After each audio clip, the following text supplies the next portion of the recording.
If you follow me on Instagram, you know that I have a Jetson mate. A Jetson mate is a convenient package for clustering your Jetsons together. Now, it isn't mandatory for clustering, but I like that it's neater than the cabling otherwise needed to power and network multiple Jetsons. Now, 3 out of 4 of the Jetsons that you put inside of the mate are necessarily headless. The instructions say to check your router settings to get the IP addresses for accessing the other ones. But what if you don't have access to those settings in a router? Now, I certainly can't view these settings from my work network. So what I need is for the devices to discover each other over the network. And making a program to do this is easy. I'll just have it send a UDP multicast package. But how do I start the program? So there's a number of ways I could start the program, but I decided to make my program a service and to use systemd. The great thing about this solution is it'll work across many different Linux systems. It works on my Jetson, it works on my Pi, and more. And I plan to use this on headless devices moving forward. But let's just focus on making a service for now.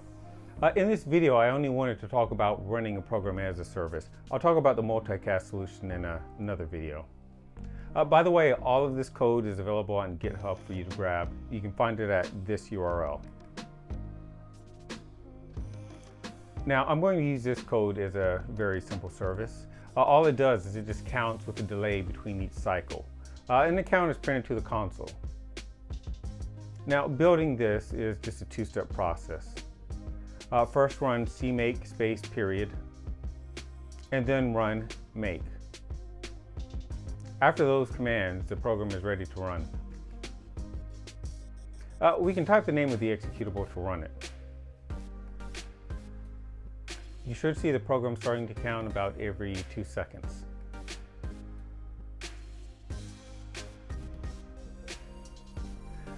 Now that we see the program run, it needs to be installed as a service.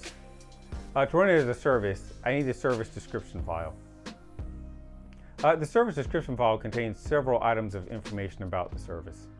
This includes the dependency relationships it has with other services, the execution modes, but most importantly, the command needed to start the service. You can see the start command in the exec start setting. There are a lot of possible settings that could be placed in this file, and I have the service set to run after networking services are available after a reboot.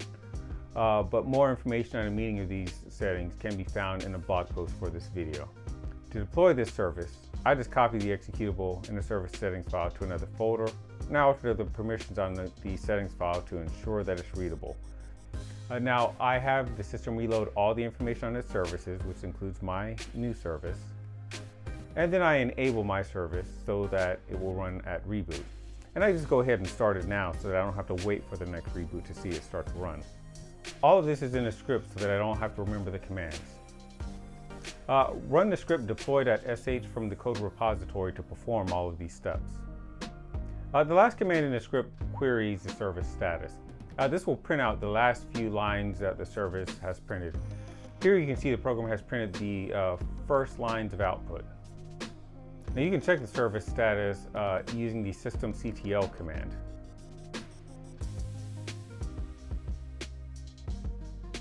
If you run the command multiple times, you'll see more recent output from the service.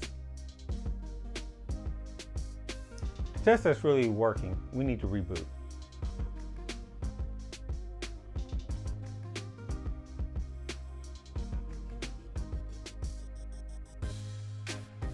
Now that I've rebooted, I'm checking the service status.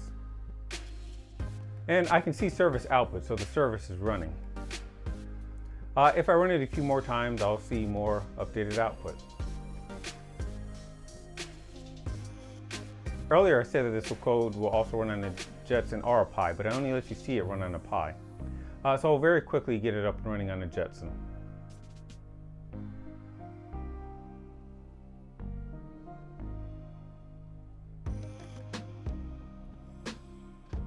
First, I'll clone the source code.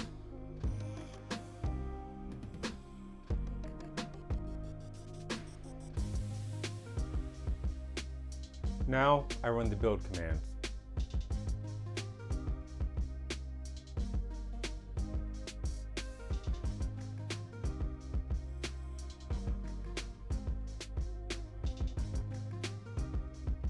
I run the deploy script.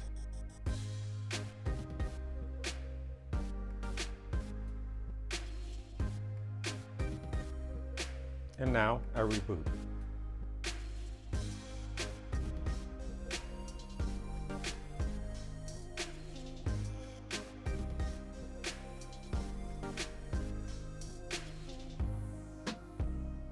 After the reboot completes, I check the status of the service.